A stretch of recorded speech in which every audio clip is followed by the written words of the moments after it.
ఎలా ఉంది సార్ కూటమి పరిపాలన? కూటమి పరిపాలన చాలా బాగుందండి. ఏ విధంగా? అంటే రోడ్లన్నీ సరిగ్గా వేస్తున్నారు. P4 ఏదో స్కీమ్ తీసుకొస్తున్నారు పేదవాళ్ళకి పేదవాళ్ళ కోసమని. చాలా బాగుంది.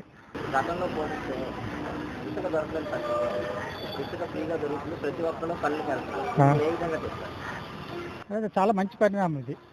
చాలా చెప్పుకోదగ్గ ఇదనమాట. గతంలో ఎట్లా ఉండేది? గతంలో అంటే కొనుక్కోవాల్సి వచ్చేది, దొరికేది కాదు, కొరత ఎక్కువగా ఉండేది, ఖరీదు. కానీ ఇప్పుడు అట్లా కాదు కదా, ఫ్రీగా ఇస్తున్నారు కాబట్టి అన్ని ప్రాబ్లమ్స్ సాల్వ్ అయినట్టే. భవన నిర్మాణ కార్మికులకి మంచి పరిణామం ఇది. సార్ ఇప్పుడు గతంలో పోలిస్తే శాంతి భద్రత ఎట్లా ఉంది, ఇప్పుడు ఎట్లా ఉంది? ఇప్పుడు కొద్ది శాంతియుతంగా ఉంది. అప్పుడు ఎట్లా ఉండేది సార్? అప్పుడంటే మరి కొద్ది గడిబిడిగా ఉండేది. అంటే మనం బయటికి రావాలంటే భయపడేవాళ్ళం. ఇప్పుడు అట్లా కాదు, బయటకు వచ్చినా ఏ ప్రాబ్లం లేదు, బాగానే ఉంది. సార్ టోటల్గా అయితే చంద్రబాబు మీద పూర్తి నమ్మకం ఉందా? బాగా ఓటు కూడా నేను అతనికే వేశాను. చంద్రబాబు నాయుడుకి వేశాను. ఎందుకు సార్ అంత నమ్ముతున్నారు?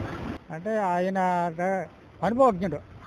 76 సంవత్సరాల వయసున్న, అంటే అనుభవం ఎక్కువ ఆయనకి. అనుభవం మీద ఏదైనా మనకు మంచి చేస్తారు. ఇప్పుడు అమరావతి కడుతున్నాడు కదా, అప్పుడు అయితే ఆపేశారు అతను. 5 సంవత్సరాలు ఆపేశాడు. ఇప్పుడు అది కాదు, మళ్ళీ రీబిల్డ్ చేస్తున్నాడు కష్టపడి. కాబట్టి